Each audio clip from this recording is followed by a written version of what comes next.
आप जी को पूछ लीजिए, आप जाकर के पंचकुला के अंदर कुलभूषण जी को पूछ लीजिए, और इसको छोड़ो बिहार के बॉर्डर पे सुरेंद्र चौरसिया जी रामपुर कारखाना विधानसभा जहाँ की हारी हुई सीट थी, वहाँ पर जाके हमने ललकारे मारे, अपने पूर्वांचल भाइयों के साथ गया, और किसी ने मुझे 1 रुपये आने जाने का टीएडीए नहीं दिया होगा। मैं अपने पैसे से जाता रहा हूँ। मैं तो भारतीय जनता पार्टी के लिए तन मन धन से सेवा करता रहा, लेकिन मेरे साथ दुराचार और व्यवहार गलत किया गया है। गरीब परिवार से हूँ, लेकिन जो गरीब की ताकत होती है वो बहुत बड़ी ताकत होती है। प्लाईवुड की फैक्ट्रियाँ चल रही हैं, जो मेटल की फैक्ट्रियाँ चल रही हैं ना, इसमें ये पूर्वांचल भाई मेरा दमखम के साथ लगा रहा। लेकिन हमारे छठ के घाट नदी किनारे हैं, आज तक बार बार शिक्षा मंत्री जी को कह के देख लिया, हमने सबको कह के देख लिया, लेकिन कभी भी इन घाटों की तरफ ध्यान नहीं किया गया। यहाँ हम खुद लोग खड़े होकर अपने घाटों की सफाई कराते हैं। यहाँ तक कि जब छठ के घाट होते हैं, हम इन लोगों को फ़ोन करते हैं कि नहर के अंदर पानी की मात्रा घटा दिया जाए, जिससे कोई मिसहैपनिंग घटना ना हो। लेकिन उनके पास ये नाले की समस्या मैं बार बार मेयर साहब की नॉलेज में डालता रहा। उसके बाद मीडिया में जाना पड़ा, मुझे हार पड़ जाएगी आपको। देखो जी, मेरे जगाधरी के अंदर 25 से 30 हज़ार वोट जो पूर्वांचल की है, तो 20,000 वोट पड़ने की संभावना मेरे को है। पहली बात तो टिकट कन्फर्म है आपका? बिल्कुल कन्फर्म है जी। ये जो तस्वीरें देख रहे हैं, राम आश्रय भारद्वाज पार्षद वार्ड नंबर 7 हुड्डा के, कहते हैं कि इनेलो से एमएलए का चुनाव लड़ेंगे, लेकिन पार्षद रहते हुए हुड्डा का विकास नहीं करा पाए, सड़कें टूटी पड़ी हैं, और ये शहर का विकास कैसे कराएंगे? नमस्कार भाई साहब, आपका बहुत बहुत धन्यवाद जो आज मुझे आपने याद किया। आपने अभी कहा है कि आप एमएलए का चुनाव लड़ने जा रहे हैं और अपने वार्ड का विकास नहीं करा पाए हैं। मेरा प्रयास हमेशा जनता के बीच में रहा है। मैंने 12 से 16 घंटे प्रयास किया है मैंने काम करने के लिए, लेकिन चंद मेरे पार्टी के ही लोग मेरे काम में बार बार टांग अड़ाते रहे हैं। मेरे होते हुए काम में टांग अड़ाए, मेरे टेंडर में काम आई, और यहाँ तक कि जो हमारे शहर के माने हुए मेयर मदन चौहान जी हैं, इन्होंने ही मेरे काम में टांग अड़ाई। और काम तो उन्होंने क्या करना, मेरे वार्ड का मजाक उड़ाते हैं कि वार्ड नंबर 7 से तो वोट ही नहीं मेरे को मिली, तो मैं काम क्या कराऊँ। लेकिन हुड्डा सेक्टर 17 में मैक्सिमम वोट भाजपा की है। भाजपा की वोट नहीं, वोट तो तैयार करनी पड़ती है। वोट तो सारे शहर में भाजपा की थी, लेकिन जब काम नहीं होगा, विकास नहीं होगा, तो वोट कहाँ से आएगी? वोट नहीं आएगी, वोट तो काम को आती है। आप तो कहते फिरते हैं कि कंवरपाल जी हार रहे थे, लेकिन हम हमारे एरिया में दुर्गा गार्डन साइड और हुड्डा साइड में हमने वोट डलवाया तभी जीते। ऐसा कैसे? ऐसा जी मीडिया प्रभारी जी, मुझे ये कहने की जरूरत नहीं, ये सारा शहर जानता है कि 9,000 की लीड वार्ड नंबर 6 और 7 से जो मिली, जो हमारा वहाँ प्रयास था, जो हमारा एरिया था, हमारे पूर्वांचल की जहाँ वोट थी, बहुत ही अच्छी वोट हमें डली है, और हमारे शिक्षा मंत्री जी वहीं से ही ज़्यादा से ज़्यादा। इस बार किससे मुकाबला मानेंगे अगर आपको इनेलो का टिकट मिलता है? हमारा मुकाबला तो चौधरी अकरम खान से होगा जी। अच्छा। क्योंकि उनके पास अपनी कमेटी की वोट है, और मेरे पास पूर्वांचल की वोट का जो है, ये मेरे को जो बेनिफिट मिलने वाला है पूरे शहर के अंदर, पूरे हमारे यमुनानगर ज़िले में लाखों के तादाद के लोग पूर्वांचल के लोग रहते हैं और बहुत ही मेहनती हैं, और उनकी वोटें बनी हुई हैं। कितनी वोट है पूर्वांचल की? पूर्वांचल की लगभग 1.5 लाख के आसपास वोट है हमारे यमुनानगर जिले के। कितनी वोट पड़ जाएगी आपको? देखो जी, मेरे जगाधरी के अंदर 25 से 30 हज़ार वोट जो पूर्वांचल की है, तो 20,000 वोट पड़ने की संभावना मेरे को है। पहली बात तो टिकट कन्फर्म है आपका? बिल्कुल कन्फर्म है जी। ये अपना प्रदेश अध्यक्ष नपे सिंह राठी जी की तरफ से टिकट फाइनल हो चुका है। फाइनल हो चुका है। तो अभी क्या कर रहे हैं आप? अकेले घूमते हैं, एक्टिवा पे घूमते हैं, लोगों के पास जाते हैं, क्या लगता है कि आपको लोग समर्थन कर देंगे?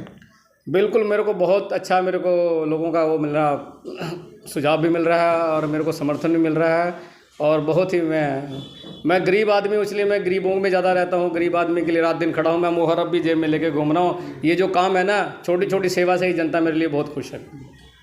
क्या लगता है कि किस प्रकार से इलेक्शन लड़ पाओगे आप? क्या प्लानिंग है आपकी? मेरी प्लानिंग ये है कि हमारे जो 7 के 7 पार्षद हैं, हम 7 पार्षदों को पूरी ताकत झोंक देंगे उनको जिताने के लिए, और हम पूरी टीम के साथ, पूरी प्लान के साथ इलेक्शन लड़ेंगे, और हम ये इलेक्शन जीतेंगे। क्या कमियाँ लगती है जगाधरी विधानसभा में जो कंवरपाल जी नहीं करवा पाए, कैबिनेट मंत्री जी नहीं करवा पाए, जो पूरी करेंगे आप?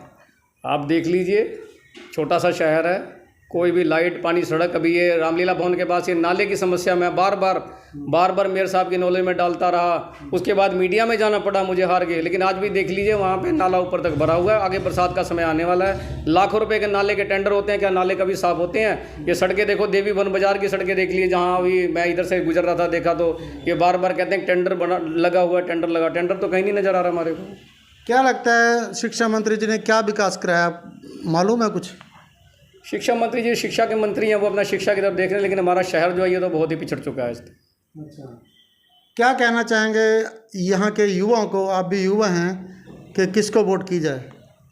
देखो जी, मैं इंडियन नेशनल लोकदल से मैं यहाँ चुनाव लड़ने जा रहा हूँ और मुझे ये लगता है कि अब के इतिहास रचा जाएगा। कभी जगाधरी विधानसभा से कभी इंडियन नेशनल लोकदल जीती नहीं है, लेकिन हम पहली बार मैं अपने उन गरीब भाइयों के साथ मजदूर एकता जिंदाबाद के नाम से ये सीट हम निकाल कर दिखाएंगे।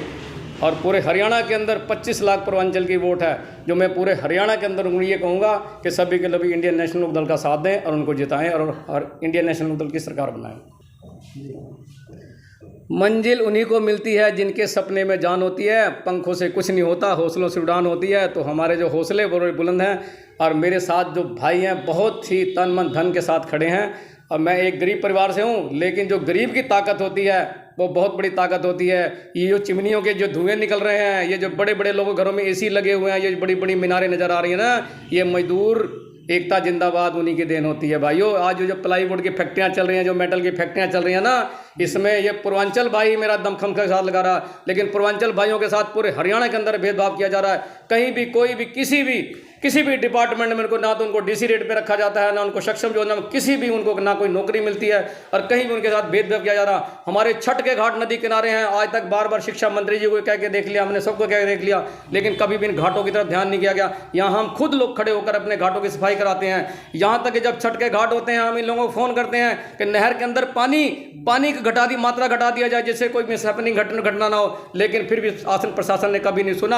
अब के छठ का घाट जो पर्व चल रहा था, हमने कहा सभी को फ़ोन किया कि पानी की मात्रा घटाई जाए, पानी की मेयर साहब को फ़ोन किया, लेकिन सुबह होते पानी की मात्रा 4 फुट बढ़ा दी गई है। ये हमारे पूर्वांचल वालों के साथ अत्याचार हो रहा है। अब मेरे पूर्वांचल भाई, चाहे मैं जीतूं चाहे हारूं, ये बात की बात है, लेकिन मैं सब भाइयों को कहूँगा कि सभी लोग एक बार मेरा मिलजुल कर साथ दें, और मैं अपने पूर्वांचल भाइयों और अपने साथियों के, गरीब भाइयों के लिए, सभी जनता के लिए मैं तन मन धन के साथ सेवा करूँगा। नगर निगम में अब तक कितने करोड़ रुपए लग चुके हैं? यदि आप मेयर होते तो उतने करोड़ रुपए में आप क्या कर सकते थे? नगर निगम के अंदर तो लूट मार हो रही है, जैसे प्रॉपर्टी आईडी, फैमिली आईडी को लूट मार किया जा रहा है। जो कॉलोनियां अप्रूव्ड थी उसको अनअप्रूव्ड कर दिया गया, और जहां पर कॉलोनियां काटे जा रहे हैं सत्ताधारी पक्ष के लोग, वहां पर उसको अप्रूव्ड कर लिया जा रहा है ना। जो 40 साल पुरानी बनी कोठियां हैं, जो कॉलोनियां हैं, उसको अनअप्रूव्ड में दिखाया जा रहा है, और जो 6 महीने पहले जो कॉलोनियां काटी जा रही हैं उसको अप्रूव्ड कर दिया जा रहा है। जैसे डिम्पल के पास ले लीजिए, चाहे उसका नाम रटोली के पास ले लीजिए, चाहे केसर नगर के पास लीजिए, चाहे शांति कॉलोनी में ले लीजिए, चाहे तेजली के साथ नाम का सुंदर एक्सटेंशन ले लीजिए, ये काम चल रहा है, लूटमार का काम चल रहा है हरियाणा के अंदर। और जनता इस टाइम बिल्कुल त्रस्त हो चुकी है, जनता त्राही त्राही मचा रही है। इसीलिए मैंने ये पार्टी छोड़ दी है, और मेरा अपमान किया जा रहा था। एक वीआईपी से मैं जीता हुआ पार्षद था, मेरे को नाम काम करने दिया गया, नाम कर मेरे को बल्कि तंग किया गया। लोग तो ये कह रहे हैं राम आश्रय भारद्वाज पार्षद के तौर पे लड़ाई करता रहा, इस वजह से उनके वार्ड का विकास नहीं हुआ। आप ये बताइए, 2013 में भारतीय जनता पार्टी के साथ रहा, पूरा तन मन धन के साथ, मैं स्टार प्रचारक का नाम दिया गया था मेरे को। इलेक्शन के दौरान में स्टार प्रचारक का नाम दिया जाता है, अगर जब मैं अपने वार्ड के लिए काम मांगता हूं तो दुष्प्रचारक का नाम दिया जाता है मेरे को। मैं यहां से जा करके, आप सहारनपुर में गुम्बर साहब जी को पूछ लीजिए, आप जाकर के पंचकुला के अंदर कुलभूषण जी को पूछ लीजिए, और इसको छोड़ो, बिहार के बॉर्डर पे सुरेंद्र चौरसिया जी, रामपुर कारखाना विधानसभा जहाँ की हारी हुई सीट थी, वहाँ पर जाके हमने ललकारे मारे, अपने पूर्वांचल भाइयों के साथ गया, और किसी ने मुझे 1 रुपये आने जाने का टीएडीए नहीं दिया, मैं अपने पैसे से जाता रहा। मैं तो भारतीय जनता पार्टी के लिए तन मन धन से सेवा करता रहा, लेकिन मेरे साथ दुराचार और व्यवहार गलत किया गया है।